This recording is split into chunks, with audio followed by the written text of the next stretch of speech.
Think heart attacks come out of nowhere? That classic movie scene, a sudden crushing chest pain that drops someone to their knees. For decades, that's been our collective image of a heart attack, a bolt from the blue, an unpredictable tragedy. Think again. That dramatic, sudden event is often the final scene of a story that has been unfolding silently, inside the body, for years, sometimes even decades. The real story of heart disease isn't about a single moment of crisis. It's about a slow, quiet progression. And the good news? Science is catching up. We are moving away from simply reacting to the crisis and toward proactively understanding the story your body is telling. We're learning to read the early chapters, to spot the subtle clues long before the climax. To understand why this shift is so critical, here's the shock stat. Nearly half of all heart attacks happen with no prior classic chest pain. Let that sink in. Half. These are often called silent heart attacks, but that's a misnomer. They aren't truly silent, we just haven't been listening for the right signals. The warnings are there, but they can be subtle and easily dismissed.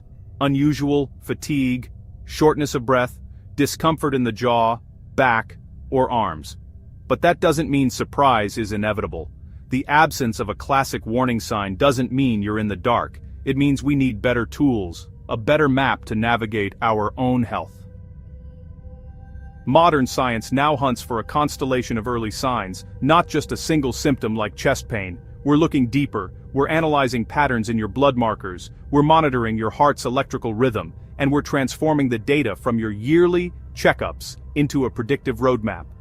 For too long we relied on snapshots. But no, a single normal ECG doesn't guarantee you're safe. It just means your heart was beating normally in that specific 10-second window. And a single normal cholesterol number doesn't guarantee you're safe. It's a valuable piece of information, but it's just one frame in a feature-length film.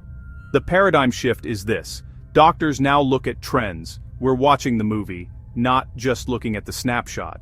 We're looking for repeated highs in blood pressure, or a gradual creep in your blood sugar levels over years. We're tracking inflammation markers like high-sensitivity C-reactive protein, or HSCRP, which acts like a biological smoke detector, signaling chronic low-grade inflammation in your arteries. We can now directly visualize risk with tools like coronary artery calcium scores from CT scans. This test measures the amount of hardened plaque in your heart's arteries, giving a direct look at the burden of disease.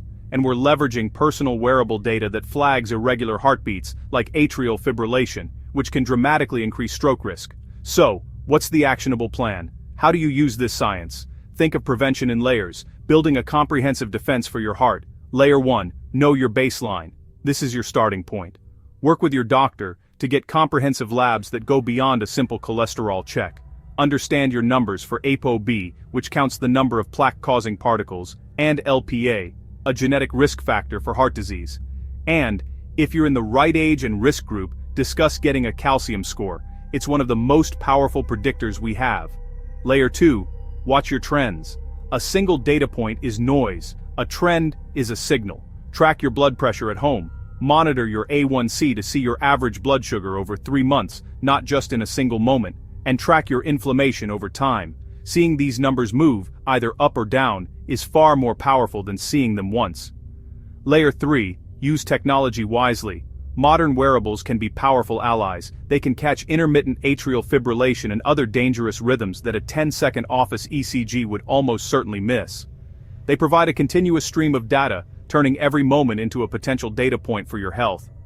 And finally, Layer 4, the foundation of it all. Lifestyle. This isn't just about vague advice, it's about concrete actions. Prioritize sleep. It's when your body repairs itself. Move your body in ways you enjoy, consistently. If you use tobacco, quitting is the single most impactful thing you can do for your heart. And nourish your body. Focus on cutting ultra-processed foods and increasing your intake of whole, nutrient-dense foods. So, what's the bottom line? Can we predict the exact day and time of every heart attack? Not yet. The human body is infinitely complex, but we can absolutely spot the storm clouds gathering on the horizon. We can identify risk with more precision than ever before, and most importantly, we can act on that knowledge to change the forecast. This is not a journey to take alone. Talk to your doctor. Be an active partner in your own health. Ask the right questions. Track your trends. Become the foremost expert on your own body. And treat your risk like a fire alarm. The goal isn't to wait for the smoke to fill the room. The goal is to hear that first early beep and take action to prevent the fire from ever starting.